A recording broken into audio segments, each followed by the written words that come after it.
Going live. Good afternoon and welcome everybody to the May 27th City of Palm Coast Virtual Town Hall. We'd like to acknowledge that today we're without the mayor. She is sick today and of course has done a tremendous job for us so far being here and leading our community through this crisis. So we'll miss her today and we'll be back hopefully in great shape at the next virtual town hall.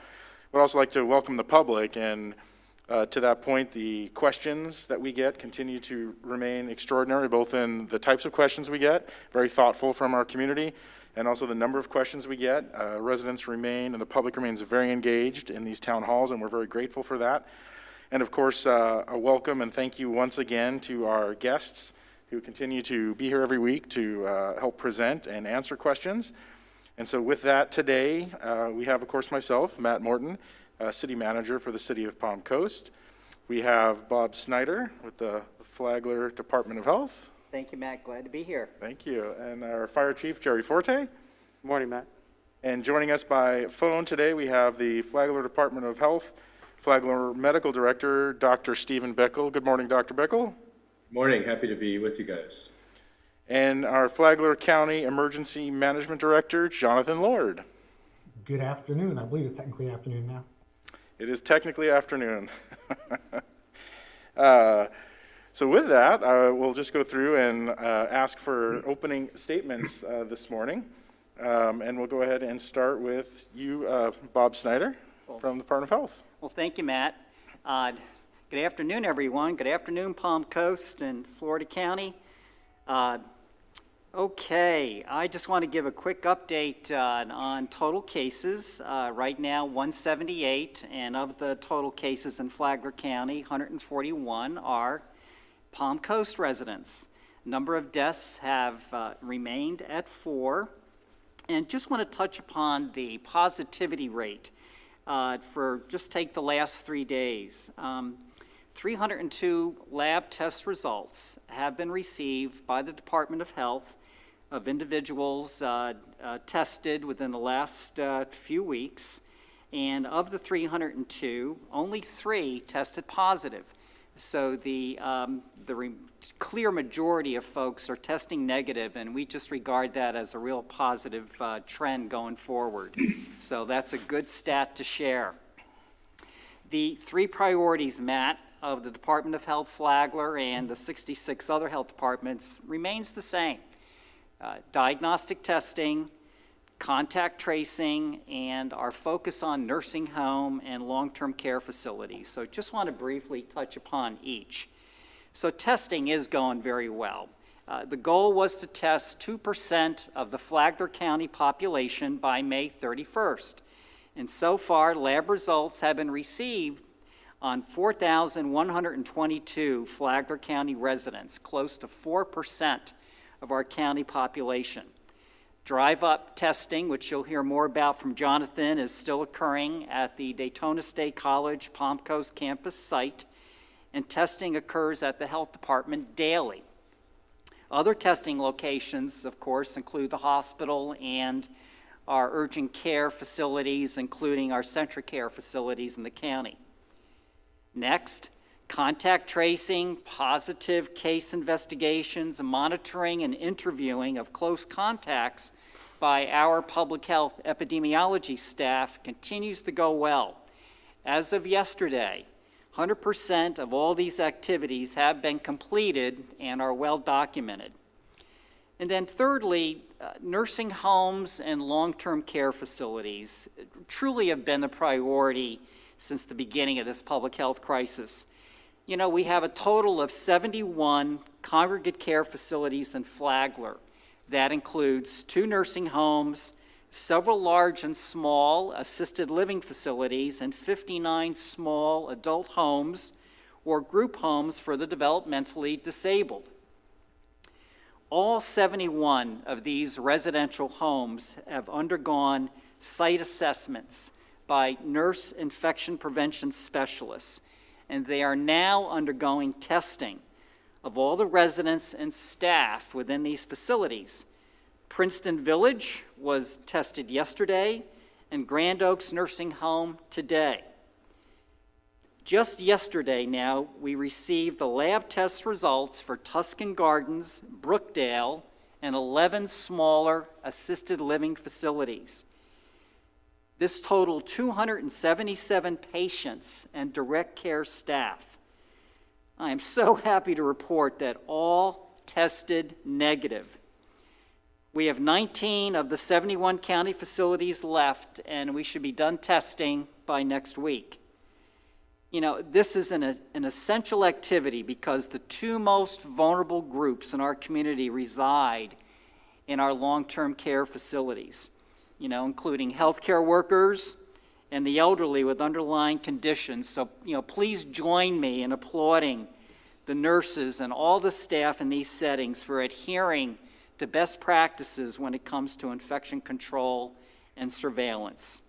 Great job. So just wanted to provide a little update, Matt, on the 3 priorities for our health department.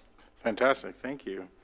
Dr. Bickle, did you have opening remarks for us this morning? Well, Bob and I are going to talk a little more about kind of our core, our 2 sort of core activities or areas of focus. But at this point, I'd like to just say that we're all going through this together. We're in a period of transition.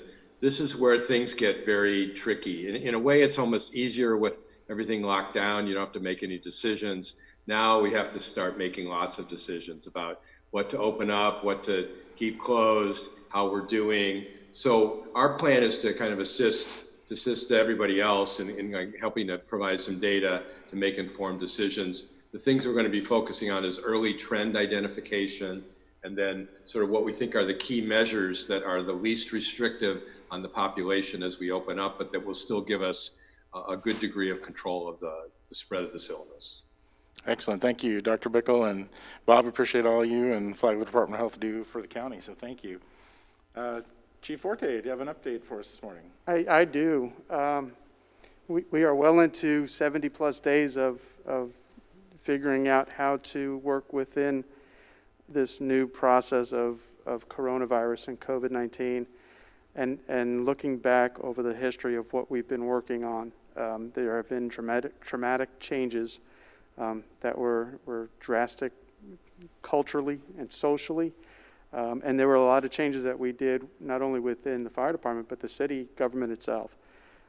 As we start to unfold how we got to this point and start to reopen and reinstitute things, Captain Asconi's been working with all the departments on how to phase in their reopening. And it isn't like a light switch. You have to methodically plan this out. So just looking at what each department has been doing for the last 4 weeks, they've come up with their plan on how they would like to open, and we've given them a task to open up their departments without a timeline, without a destination, without a configuring of when we can get things back in service. We just told them, you have to create a plan and plan it out for a day that may come sometime in the future.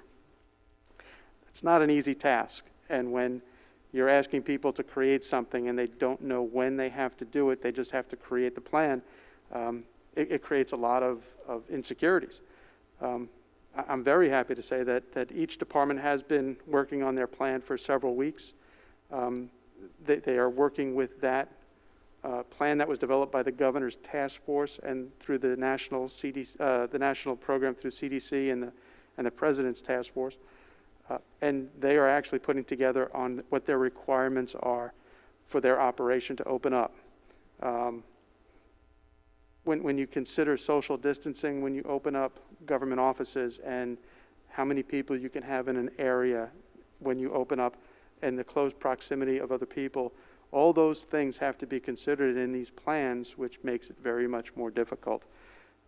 Everybody wants to get back into government business and have operations again, but the recommendations are still in place through the CDC, the Department of Health, and the recommending leaders in the community on how to safely open it, and we should do the same to follow along. Even today, we are looking at securing PPE and the PPE chain to provide the security and the safety for the employees to make sure that once people start coming into the facilities, that they're going to be safe when they approach. The success stories that we have, the golf and tennis have opened successfully.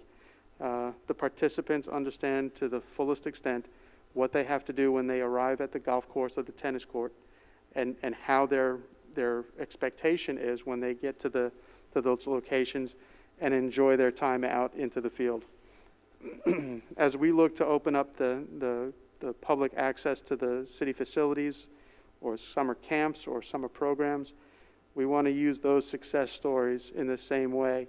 And right now today, we don't have that complete picture of what reopening is going to look like. There's still a lot of missing details, but we're using the same format, if you will, that we opened up other things in the city so far. So we're looking at that micro level to make sure that when we start opening, that we're doing it with the same format that everybody else has been doing. These precautions were successful in the golf and tennis court area, and we can actually take that information and make it much more better for the people when they start opening up the other aspects of community development, or the fire stations or things like that. Locally at the fire station, we have been reducing our training, and we have not been out very much in the last 70 plus days. That is a precaution to ensure that the fire department and the responders maintain a certain level of health for the long term.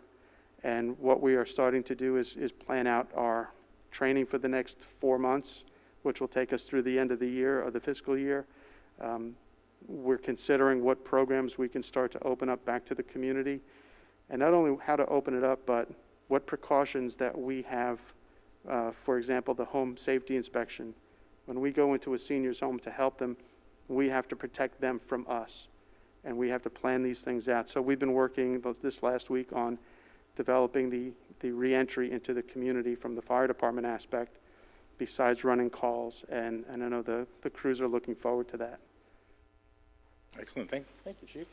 And on a side note, I know we were all grateful for the rain the past day and a half. I know there's more rain in the forecast, and had a conversation with Stormwater this morning, and all the enhanced stormwater facilities are handling the rain great. So there's another a great success story in a project of how that's happening. But I know you're excited, grateful for some precipitation. We hit 471 this past weekend, and then on the last 2 days it dropped the KBDI index down to 405, I believe it was today. But we're still high, but the weather is showing signs of improvement. I would love for having our rainy afternoons like we have all through the summer, and then that would take a little bit of pressure off the crews to make sure that they're not dealing with COVID, a wildfire, and potentially a hurricane season, which we've already experienced 2 named storms. So, yeah, we need a break. Yeah, so we keep talking about when we get these questions, and we keep framing a lot of them with, it's resource allocation, and it's just Yes. a great example that we bring up where, COVID-19 reality for the foreseeable future on how we manage that. I know we have some great questions around that today, actually, and then how we also do the normal day-to-day business, which is the fire season, hurricane season, responding to medical emergencies, car accidents, those things in our first responder service. So, again, appreciate everything the fire department does. Thank you, Chief Forte. Thank you. Jonathan, Laura, do you have an update for us this afternoon? Yes, so our community, as you heard Bob say and the chief both say, our community is doing well, all things considered, when comparing to many other communities. With limiting the spread of COVID-19, I think it's very important that it's acknowledged that the reason we are doing so well, and in our belief, in my belief at least, is the fact that people are doing things like wearing masks when in public and socially distancing when out and about. So I think that is key. I think our community did very well early on as a whole by doing those things, and I think that is very reflective on our case numbers, especially when compared to some of our neighboring communities and even throughout the state or throughout the country. COVID-19 is not over. While we may be getting out more and more businesses are opening, and we are getting closer towards what life was like before, I don't know that life will ever be exactly the same in our country or even in the world. But I think people need to be cognizant and keep in mind that the protections that we've been sharing and that you've been doing still need to be in place. And if we can keep those protections in place, we can see businesses and government and services slowly start to open in a phased approach. And I think, Matt, you said it very well. The fact that it's not just about the limiting the spread of COVID-19 for the public, but it's also about protecting the government workers, some who have been assigned to do different tasks because of COVID-19, and making sure that we can resource those services that were shut down or limited, to resource them appropriately so we can continue to provide the appropriate service to the public in the right way without having to bring on additional labor forces to do so. Because just as our businesses have been impacted and many of our residents have been impacted with their jobs, our local governments have been impacted too. So with cash flow and things like that, because we diverted funds to COVID-19 responses, and the fact that incoming revenue may be impacted moving forward for a little bit of time because of the impacts to our businesses. So I think that's really, really key. So while the public may not hear as much from us, it does not mean it's any less important to us, but we are shifting some of our focus towards our upcoming hurricane season.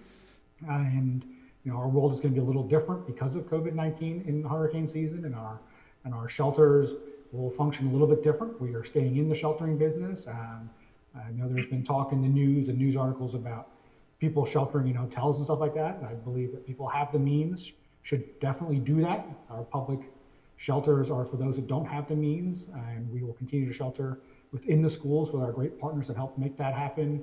And there just might be or will be little different behaviors and expectations within those shelters to help protect the volunteers and the workers, as well as the public evacuating.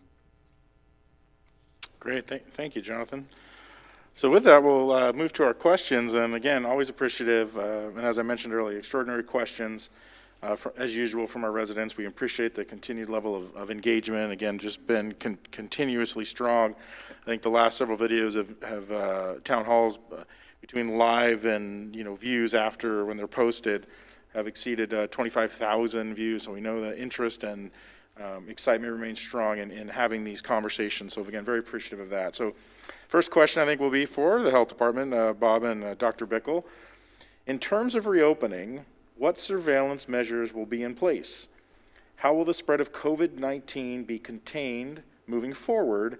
And what are the best practices? What can we expect? Wow, that is, we must have planted someone, Steve, who asked that question, because that's something that you and I have been discussing a lot lately. So Dr. Bickle and I are going to tag team on this one, Matt. As businesses and the economy restart, it's going to be really important to just balance the impact of COVID-19 and the threat with, our return to normalcy, or just whatever that new normal is. We must learn how to live with the virus and still keep the transmission at bay. So for Dr. Bickle and I, the two most important tools going forward is data. And Vice Mayor Kloufas, I think you'll appreciate this. We need to follow the data and follow what the indicators tell us moving forward.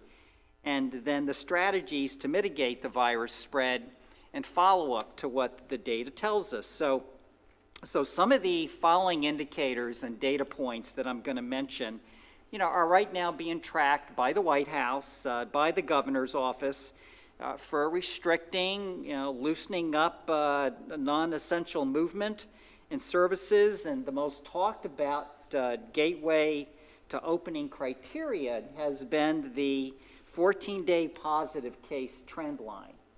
What has been the positivity rate over the last 14 days? So in addition to that one, and it's one that we report out daily, Dr. Bickle and I have our top 10 list. And it includes total number of cases, total number of community tests taken by our residents, for example, out of the Daytona State College Palm Coast campus site, the 14-day positivity rate, the number of nursing home and long-term care facility cases by either staff or residents, the number of emergency room visits for flu-like symptoms, the number of emergency room visits for COVID-like symptoms, And we've added this one, the percent of our population wearing masks. The number of COVID-related hospital admissions. Number 9 is the percent of positive case investigations completed. And to round out our list of data points and indicators is the number of close contacts made and interviews completed by our disease investigators and public health nurses. You know, this data can guide us, Matt, going forward to monitor our progress and make decisions like we have been about either scaling back or speeding up openings, you know, watching our mobility carefully, and then change course if necessary. I think what is gratifying about our community in Palm Coast and the county is just the wonderful partnership, you know, displayed by civic leaders, governmental and health officials in embracing the strategies per the data points and the outcomes that follow. And so Dr. Bickle, he's going to discuss these strategies right now and what we have going for us in our community. Take it away, Steve. Okay, and let me let me just kind of go back to what Bob was talking about.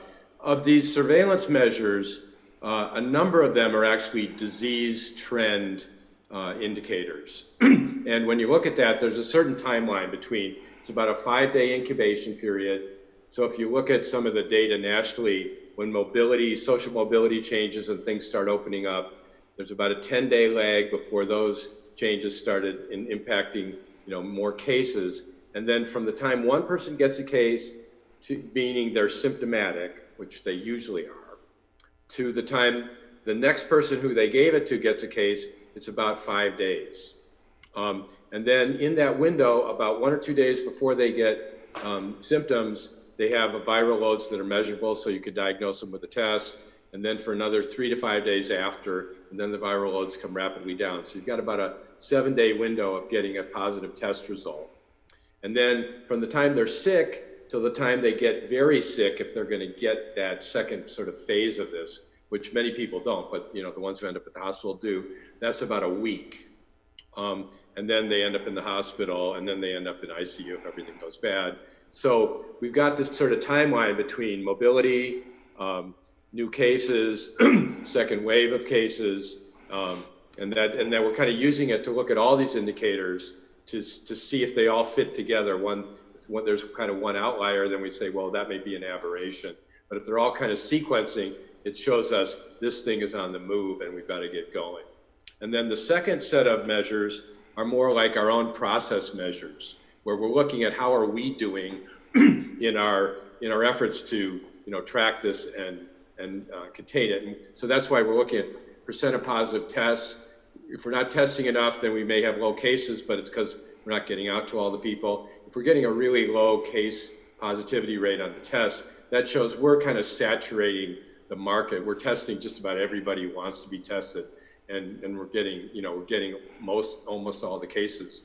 And then what we do then is that we're focusing on the key measures that are the key tactics that we have, and looking at how they impact these various measures. So Bob's kind of talked about them in general terms, but contact tracing, the way it works is that when you get somebody with a diagnosis, you're on the clock. They're potentially spreading it to people. And there's the first wave of contacts they have. It might be 10 or 20, 30 people, depends. And then those people, there's a second wave. And you've got 5 days from the time the first person gets, you know, has his first symptoms to the time the next people get their symptoms. And then you got another sort of 5 days where they could multiply it to another whole slew of people. So quickly you can end up with hundreds of potential patients. And that's where the timeline really clicks into place. So the faster that the timeline part that's really they've gotten very good at the health department is from the time they get a diagnosis with a positive test result to the time they get in touch with the patient. But what we're trying to also do is move that timeline closer and closer to the time the person first gets ill. So if like point of care testing with some of these new antigen tests may make a difference, that's not really on the table right now, but also just getting rapid turnaround on the testing itself, which has greatly improved in the last few weeks. So it's going to sort of turbocharge our contact tracing strategy. And then another thing that we're really pushing is just general preventive measures out in the community. The mask wearing is why we keep, emphasizing that it has a dramatic effect on just cutting down the spread. That if everybody does it, then it makes the work of the contact tracers and the testers that much easier because there's just less disease out there. Also, it's critical to the success of the contact tracing that they not get overwhelmed with cases. Once that happens, you just can't do it. I mean, one person could generate 100 contacts. And if it's a second wave, it can be several hundred. So we've got to keep that case number down so that we don't have to do all these restrictive measures and we can just contain little pockets of cases as they come out. So so we're continuing to promote that. And then another thing is that the city has been very active in this, and it's an ongoing dialogue, is that we want the social distancing measures to be as effective as possible and as minimally intrusive as possible. So we want them to work. We want to identify the things that are really important and to sort of de-emphasize the things that are less important or the things that really are hard to do. So with that in mind, the promotion that the city made about a month ago, I think it was, about trying to get everybody to do as many business activities outside as possible is really important because outside transmission is just way less than indoors. So restaurants, with seating outside, just almost anything you do outside, there is some spread, but it's really small compared to inside. So that's another thing we're emphasizing. They've actually looked at mobility studies showing that mobility in retail, when people are interacting more, increases cases. Mobility at work increases cases, the more interactions. But outside, it doesn't do that very much. So I think that kind of fits with part of our core strategy. And then the other one is identifying hotspots, which are particularly in our community, nursing homes. The nursing home patients account for somewhere between 5 and 7% of cases nationally and about 20% of deaths. So, Bob and his team have done an amazing job controlling this. We've been lucky too, but we're going to be continually on that to keep that number way down or zero if we can, because it's so impactful to the overall statistics and the health of the community.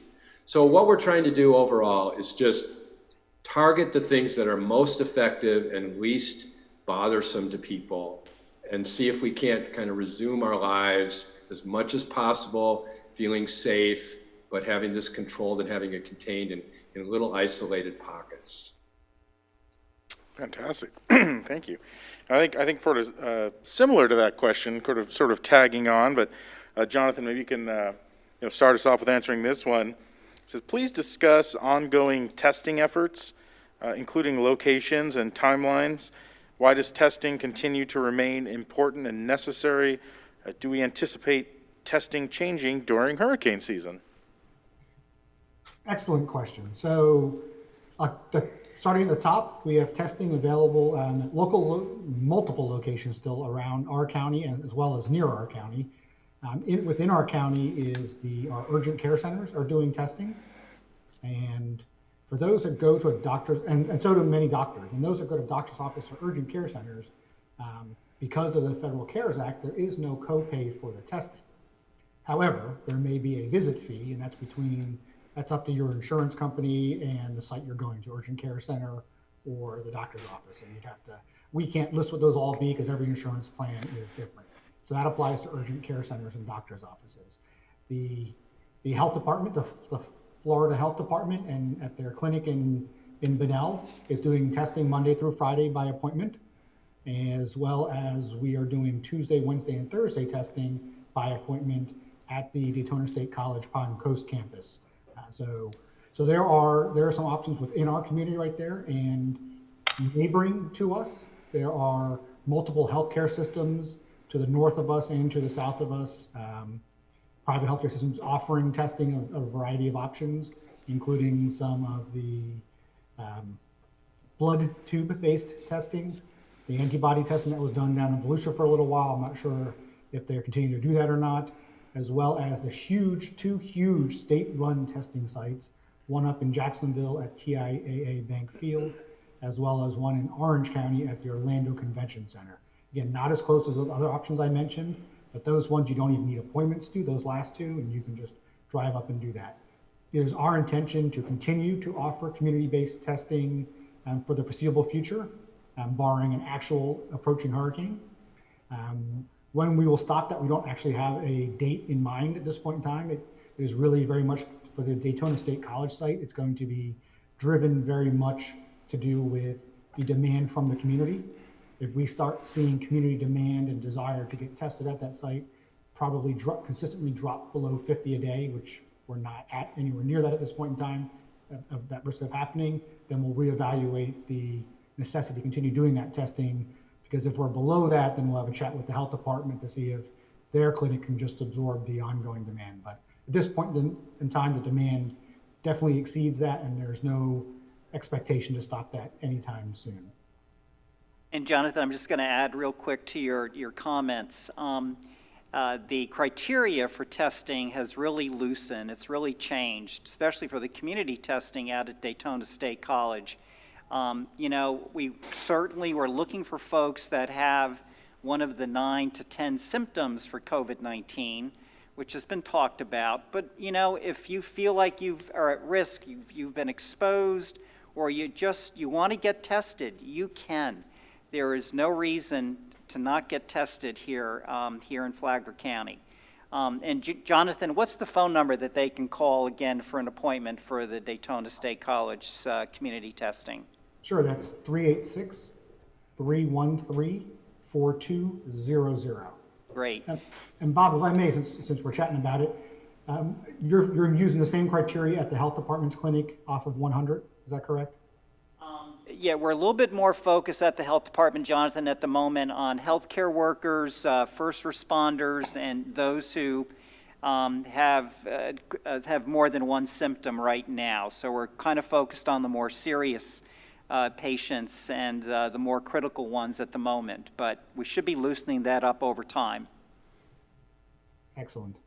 Now, you did 80, I think we did 82, our partners did 82 tests yesterday. Does that sound right? Yeah, and we're hovering anywhere between upper 70s, and technically we're set up to do 100, but there's been a couple of days we've gone over 100. We made it as high as 106 one day. So we're ranging from upper 70s to about 100 daily right now. And Quest is the lab, everyone, that's being used, and the turnaround results have dramatically improved over what we were experiencing in the past. So we have good turnaround times from Quest. Actually, and here's a bonus thing with our change to the lab at Quest. Since Quest is such a large national company, they have an online portal where people can get their lab results year-round for all different kinds of labs they may get done. And the COVID-19 test results populates within that same portal. So without having to wait to hear from a call back or notification from the health department, you could actually log into that and see your test results if you have a Quest account created. Yep, great. Thank you. Again, we got this question again this week, and I think it's just so vitally important that we answer it again because it's such a great question, I think very relevant to what's going on. And again, perhaps Bob and Dr. Bickle and maybe Chief Forte can all answer the question very simply. Should residents wear masks in public? Please provide us some examples of what this means for us when we're in a store or a restaurant or out and about in a neighborhood. Dr. Bickle and I share a passion about mask wearing, but Dr. Bickle, since you changed your opinions about mask wearing quite a couple months ago, and so talk to everyone about that. I mean, yes, we encourage mask wearing when you're out and about. Yeah. So basically, if you're going to be inside either on an ongoing basis or off and on, we recommend that you just leave a mask on. If you're going to be outside on a hike, probably not necessary. But if you're going to be in a place sort of going back and forth, people forget to put them on. And so we're kind of pushing people where, just get used to it. If you take the evidence keeps mounting that masks are really effective. And part of this is there's new understanding about the transmission, that It's not necessarily purely droplet. There's maybe more aerosol than originally thought. Part of it's just empiric, that seeing the countries that have done the best wear masks. If you see a picture of like Korea or Taiwan, everybody outside is wearing masks all the time. They just wear them. And that, so the adherence gets better. The models that have been done about this show that the more effective the masks are and the more they're worn, it directly translates into how effective the overall policy is. So that people are wearing them half the time and the masks are, only moderately effective, then that has a kind of a, decent but modest impact. If you get like into the 80% compliance with this stuff, it dramatically drops it. And so it's like when you think about the issues, the different options you have for controlling this is far and away the easiest one to do, and it's really quite effective. So, and then again, what you're doing is you're protecting others as much as yourself, maybe more than yourself. That's the biggest thing. If you're going into Publix, or I guess I shouldn't be doing any advertising, any of the grocery stores, supermarkets around, you're protecting the people who work there, who are there all day long, exposed to hundreds of people. So, it's a matter of consideration. But really, the thing is that what our goal is to get Palm Coast back to, business as usual, normal activity, normal business activity. And if you can wear masks and get close to that, why not? I mean, it's just, versus all the other things we do that are way more restrictive. So, and the reason my tune has changed on it is because there's been emerging evidence of how effective they are based on kind of the natural experiments that have been done in other countries that have found that these other countries have really been dramatically effective with their policies, and masks wearing is a major part of it. And especially since we've learned so much as this virus has spread around the world. And, the asymptomatic rate we've learned is up to 50%. So that was one reason why the perspective on mask wearing also changed our opinions. And yes, we admit that it's not mandated. And people are saying, well, you can't tell me what to do. I'm free, and it's part of my own self-liberty to do whatever I want. But the issue is, it's not about you. It truly is more about others. It's about our children, about our parents, our grandparents, and so that's why we're just so stuck and so much encouraging the wearing of masks when you're out and about, especially indoors. Fantastic. Just to kind of dovetail into that is 2 years ago when you would go through an airport and you would see people that had a mask on, the first thing you would think is they had an underlying problem or there was something medically wrong with the individual, not understanding what goes on in their life and brought them to this point. So that was 2 years ago. Two months ago, we were introduced to, if you don't have a mask, it's probably going to cost somebody a life. And the challenge that I see is there's a lot of people that don't buy into the credence of keep your own germs to yourself, and that they don't feel that they should be encumbered with the mask wearing. And it's unfortunate at this point that the reality is it's not the germs that's keeping people from getting sick. It's when they take it home and they're in an enclosed area with a senior person of their family, or they're in an open space that they decide to go into a closed space. And those are the transition points where people are going to be more likely in those confined areas to contract something like this. And by simply putting on a mask in between transitions, it might be inconvenient for the person, but it's the other person on the other end that receives the germ or the infection, and now they have to deal with this down the road. There's a lot of social programs that have changed throughout the years. I know in my fair time, we've seen seatbelt laws come into place that it was for the better good of society that people were required to wear seatbelts. And at some point, we're going to have to get to that cultural change society-wise, that if we don't feel we need to wear it, then the people around us need to enforce the fact that they don't want to be around people that don't have a mask. And that's probably going to be the next debatable argument that's going to be out in the forefront. Thank you, Chief. So, Can I add one thing? yes, absolutely, Dr. Bickle. People should realize we are doing really well in Flagler County with this thing, so especially now. I mean, the rates of infection that Bob talked about are really low. They're low enough that contact tracing can work, and we want to keep it that way. So as we're gradually opening up things more, if we keep these numbers down, people are going to be able to feel a lot less fear about their risk of getting this, just because there's way fewer people out there who have it, and we can keep rolling out this reopening. So it's just a way of kind of an insurance policy that the reopening goes well for us. And it's really critical to just keep the numbers at this level. It's maybe we're a little lucky, but maybe it's all the good policies that have been followed. But we've got a real opportunity here to succeed over the next few months with this. And so, I just encourage everybody to do their part as responsible citizens and help us succeed with this. Fantastic, thank you. And another similar question we received from last time, but again, I'll take this one, important to answer. Can the general public get masks from the city? And we did mention last town hall that we do have a supply of masks. We had made them available, first to the business community in our Welcome Back Palm Coast effort that was launched. But there are a lot of masks left, and I think we have several hundred, if not 1,000, masks. What we do ask, though, is that you create a case in Palm Coast Connect, and the reason being is that's our case management CRM system. Once you create a case, it helps us respond to your request. It helps us coordinate how we're going to get you that mask or those masks. And it helps us follow through to know that we've done that correctly.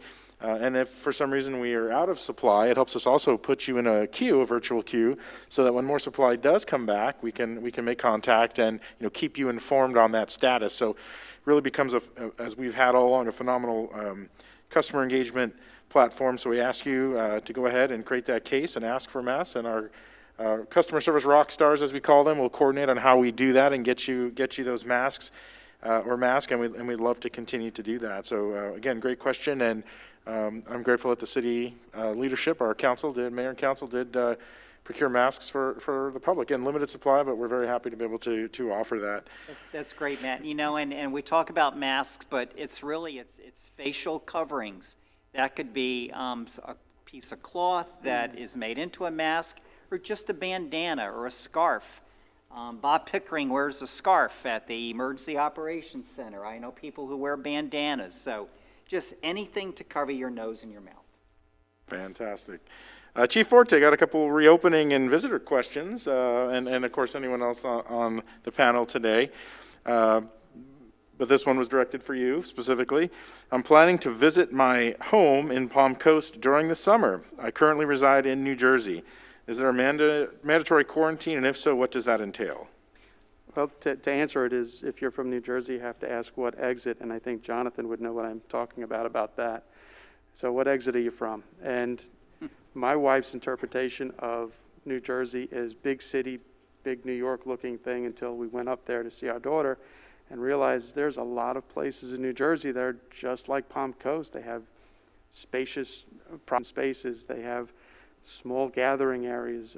There's a lot of things that are very reminiscent of there that's here. One of the things that folks should consider is, if they're planning on coming down, is to certainly isolate thoroughly in New Jersey before they come down. They don't want to be around a lot of people. They want to make sure that they are leaving intact and not containing any types of infections, leaving a location that is considered a hotspot. Now, northern New Jersey, which is more closer to New York City, is probably a higher risk of infection than southern New Jersey, until you start to get to the Baltimore, D.C. area. And then it is very sparse on where you're at middle of the state. When you start to come to Florida, you have to make sure that you still isolate according to what the CDC recommendations are. That's 2 weeks.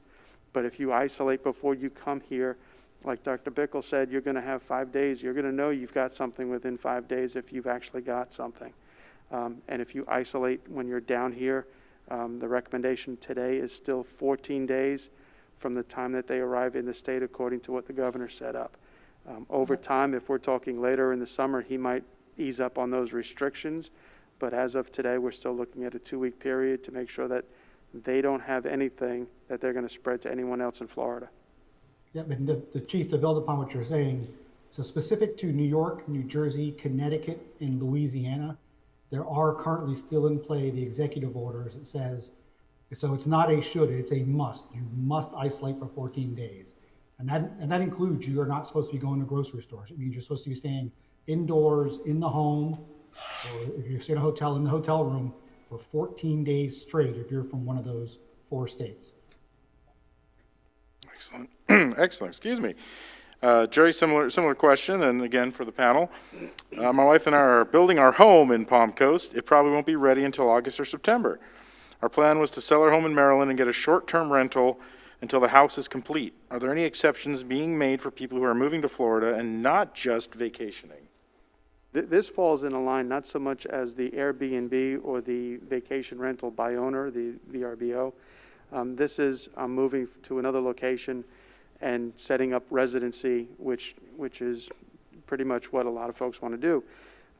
As far as the expectations are, most likely the location was vacated or it's empty. It's been more than 72 hours since it's been vacated. They want to just check with their rental company and find a location to ensure that there's a time that has been lapsed so that they can go in there. Certainly when they get there, if they'd like to do a deep cleaning of the facility when they move in, that's their prerogative, and it's highly recommended. But there's a difference between what the recommendations for the virtual rental by owner and the Airbnbs are, as opposed to moving down. They're actually relocating to the community.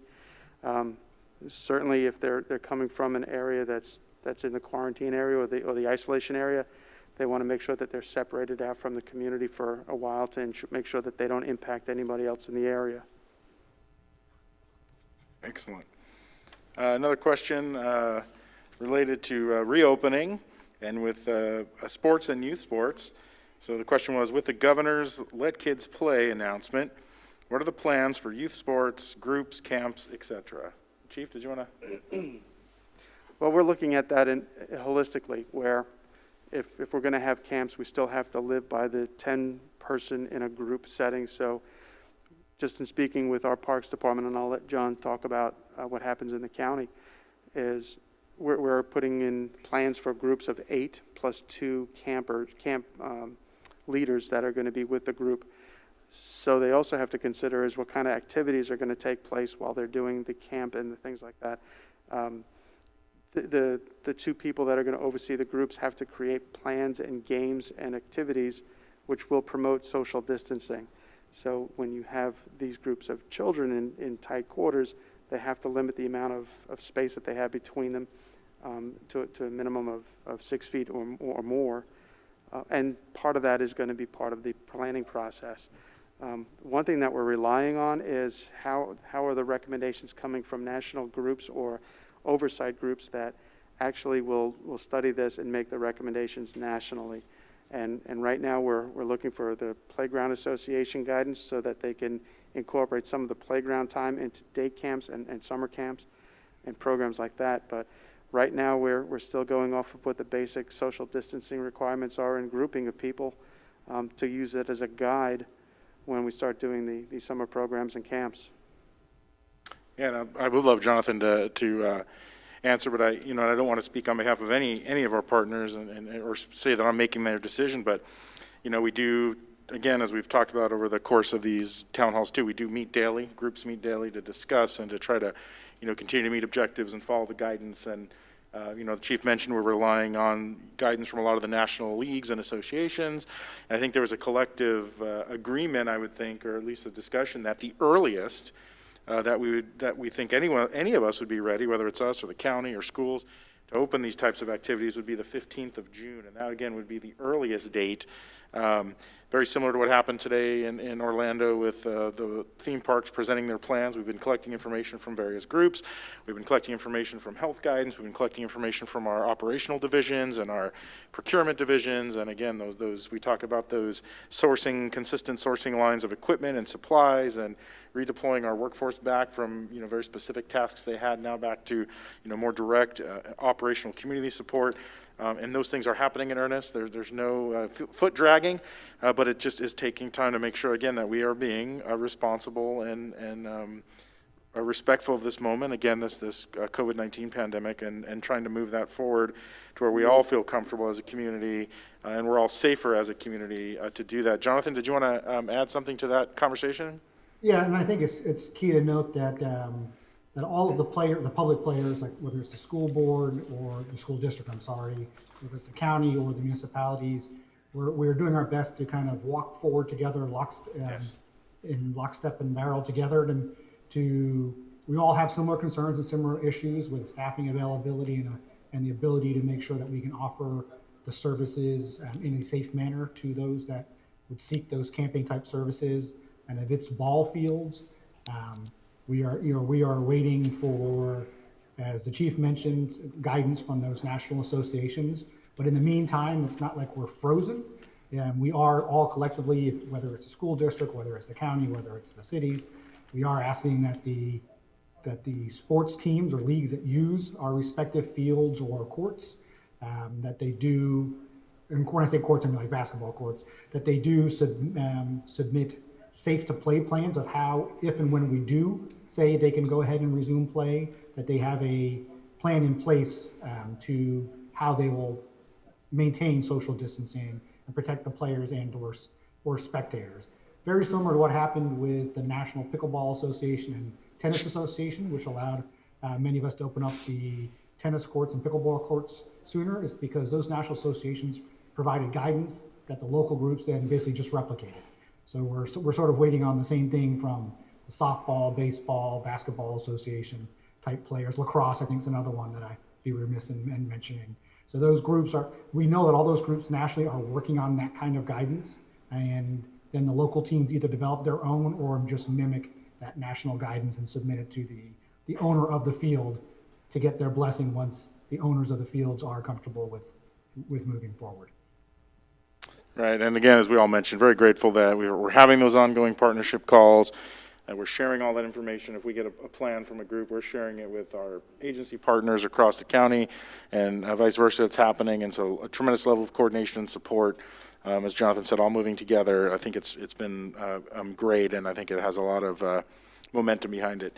Another great question. I'm going to editorialize the front, but we got several questions around, so I'm going to kind of put them together a little bit here to as we start running out of time. But essentially, the question is: hurricane season is approaching, and as we know, as we mentioned, starting off this call, we've had the first two named storms, and I hear in the wind that the third one is forming, third tropical storm is forming, Cristobal. So with that, someone said, can you elaborate a little bit about the sales tax holiday, what the plans are this year for the disaster guide and the dissemination of information, and how will, this one was specific to us, how will the city communicate during hurricane season? So I know for us, we will again and have begun already to assemble information.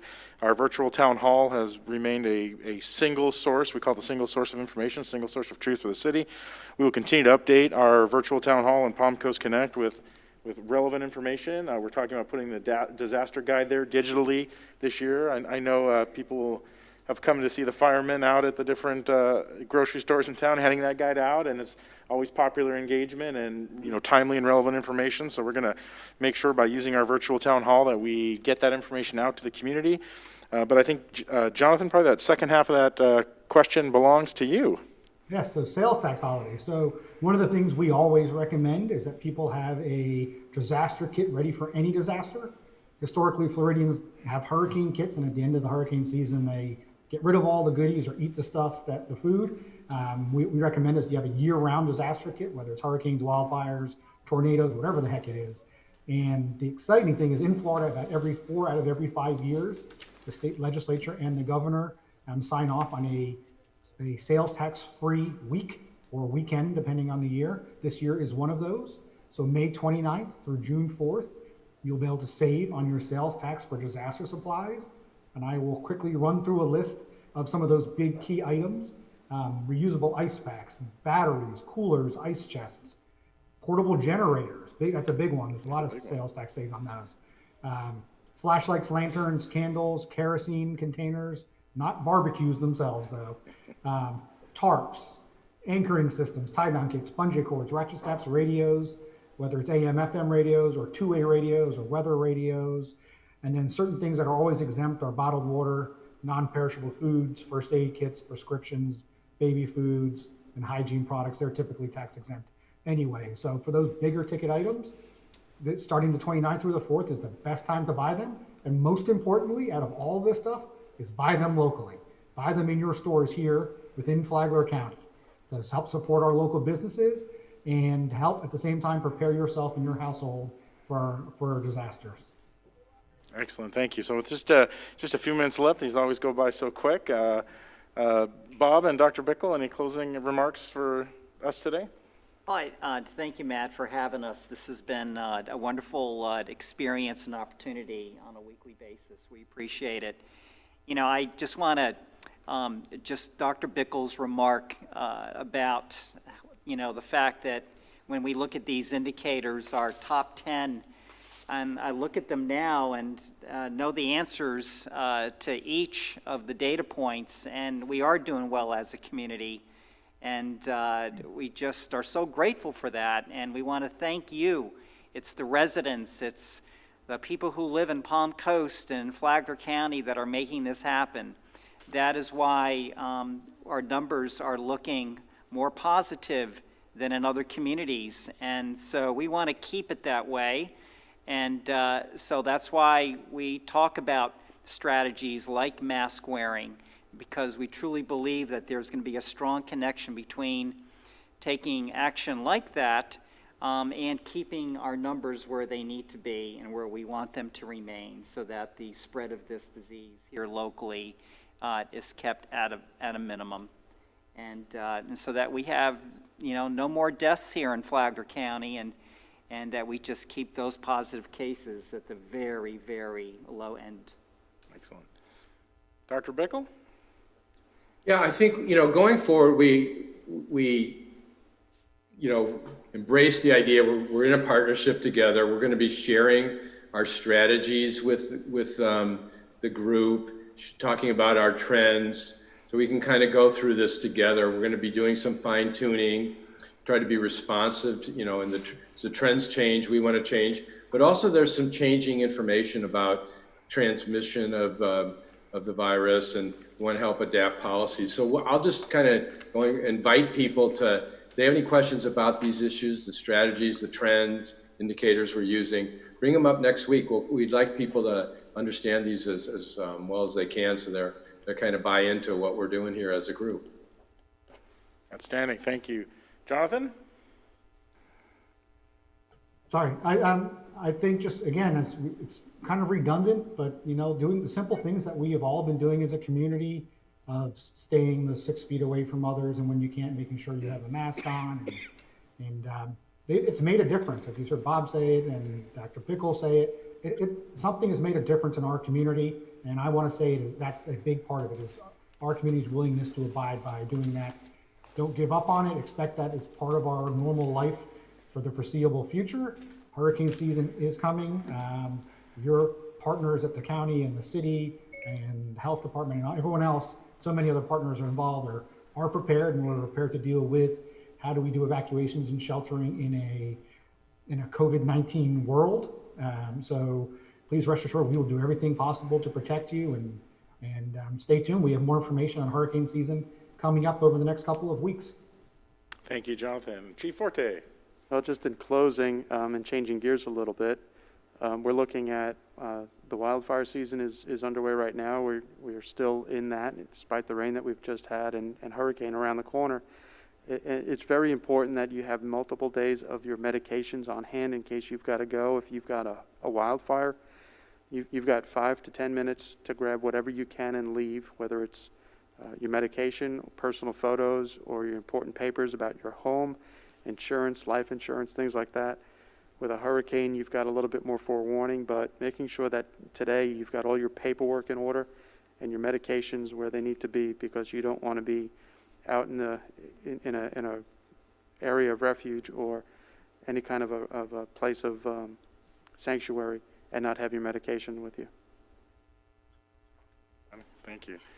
And as we wrap up another hour, just thank you to all of our guests who attended today. I look forward very much next week to having Mayor Holland back.